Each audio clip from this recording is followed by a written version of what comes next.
Bonjour à toutes et à tous, merci d'être avec nous en direct avant les titres de ce jeudi, vos prévisions météorologiques avec toujours du côté du ciel de la région, de la grisaille et des pluies dans le nord et le Pas-de-Calais qui n'annoncent aucune éclaircie pour les derniers jours de cette semaine. Également côté température, eh bien malheureusement la chute continue avec des maximales comprises entre 3 et 4 degrés pour ce jeudi dans les communes aussi bien sur le littoral que dans les terres. Et toujours selon les rapports météorologiques, eh bien la neige est en prévision pour cette fin de semaine. Toujours sortez les écharpes et les bonnets.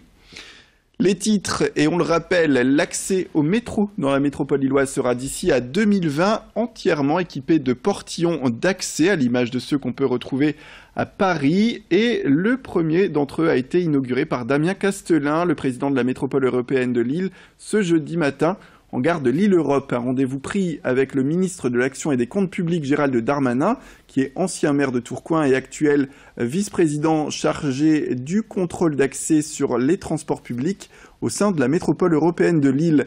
Les élus l'ont rappelé concernant la mise en place de ces portillons. Ils vont être disposés pour lutter plus efficacement contre la fraude.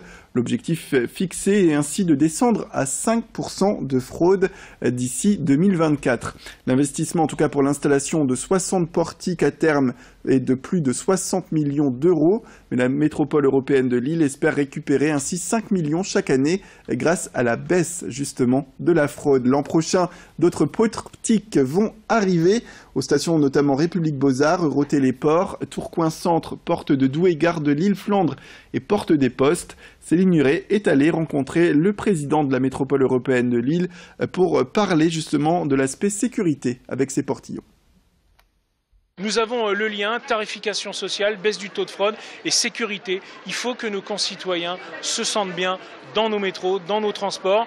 Et nous réfléchissons aussi à une police intercommunale des transports. Nous devons faire en sorte que nos concitoyens retrouvent la confiance dans son métro, dans son bus, dans son tramway, retrouvent cette confiance de sécurité. C'est important, c'est le rôle de l'autorité, c'est le rôle de l'État de redonner confiance à nos concitoyens. Et la présence de Gérald Darmanin a été largement remarquée, puisque le ministre des Comptes Publics n'est plus maire de Tourcoing, mais il demeure toujours vice-président de la métropole européenne de Lille. Il cumule donc 2 mandats et 2 indemnités selon les dernières informations. Il s'explique justement sur cette affaire. Je pense qu'il est tout à fait normal de continuer à avoir une vie locale. Et puis on n'a pas fait ce procès quand Mme Aubry, par exemple, était candidate à la présidentielle, première secrétaire du Parti Socialiste et président de la métropole. Voilà, moi j'ai abandonné le titre de maire de Tourcoing, le titre de vice-président à la région. Il n'y avait pas de salaire de ministre, il y a des indemnités. Il se trouve qu'à la mairie de Tourcoing, je n'ai pas d'indemnité de maire ni de premier adjoint. J'ai écrit au président Castelin pour ne plus avoir d'indemnité de vice-président de la MEL. Mais ce qui m'intéresse en revanche, c'est de pouvoir continuer à porter des dossiers de façon moins importante que quand j'étais élu local, si j'ose dire, à temps plein, mais de façon tout aussi importante, je l'espère, dans mon cœur et dans mon esprit. Je suis à Tourcoing plusieurs fois par semaine parce que c'est là que j'habite. Et puis c'est surtout Tourcoing et la métropole lilloise qui m'ont fait ministre. Moi, j'oublie pas d'où je viens. Voilà. Les ministres qui, pour rappel, peuvent légalement accumuler les mandats, contrairement aux parlementaires. Direction un complexe qui n'aurait rien d'original au Japon, mais qui fait parler de lui, on peut le dire à Lille, on parle de Carafun. C'est une antre colorée dédiée au karaoké.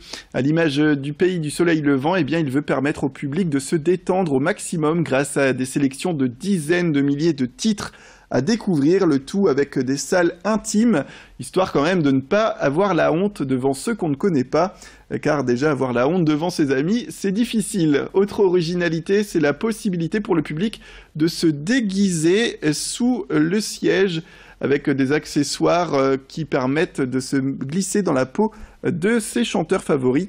Alexis Tessier et Vincent Vieillard ont fait un tour dans cet univers rue Rastibonne, dans le quartier de Oisem. Je vous propose tout de suite de découvrir plus en détail Carafun avec justement l'un des responsables qui parle peut-être du côté ringard de ces karaokés. Depuis effectivement quelques années, on a des jeux vidéo, SingStar, des choses comme ça. Alors nous, on travaille depuis 12 ans dans le karaoké et ce qu'on a remarqué, c'est qu'il n'y a pas tant de mode que ça. C'est un peu comme si on disait, est-ce que la danse revient à la mode ? Bon bah non, en fait on aime toujours chanter, c'est toujours joyeux. Je pense que le karaoké a un petit peu souffert d'une image ringarde à un moment parce que la qualité était pas au rendez-vous. Ici, on a tout mis en top qualité, donc forcément, j'espère que ça va continuer en fait cette petite mode. Et on revient avec les vraies images, cette fois concernant ce sujet, ce coup de gueule qui nous vient de Jackie Gossignac. Elle est commerçante depuis 21 ans au sein de la rue Gambetta à Lille et elle se sent délaissée par la mairie à l'approche des fêtes de fin d'année. Elle pointe du doigt l'absence de décoration de Noël pour mettre en valeur les 200 commerces qui animent donc cet axe d'1,4 km à Lille. L'Union commerciale Gambetta, qui compte une 60aine de membres, a fait part de ses revendications à la mairie de Lille. Un sapin sera d'ailleurs peut-être installé aux abords des halles de Oisem, mais cela reste insuffisant selon elle et les autres commerces aux alentours, alors que les commerçants, eux, essayent de décorer toujours au mieux leurs vitrines. Idil Gunay a tendu le micro à cette commerçante lilloise. Nous, ce qu'on voudrait, c'est une passerelle, place de la République, éventuellement récupérer le bandeau lumineux qu'on avait au début où il était marqué « Bienvenue rue Léon Gambetta » qui a disparu et qui ne revient plus, et puis avoir des décorations de Noël sympas comme il y en a dans toutes les rues, en fait, dans le Vieux-Lille, mais aussi rue des Postes, rue du Faubourg des Postes, enfin, dans toutes les rues de Lille, il y a une décoration festive et nous, on n'a rien, on a un vélum, donc des bandeaux lumineux qui courent de toutes les couleurs, tout ça, mais c'est pas spécifique à Noël, on l'a toute l'année.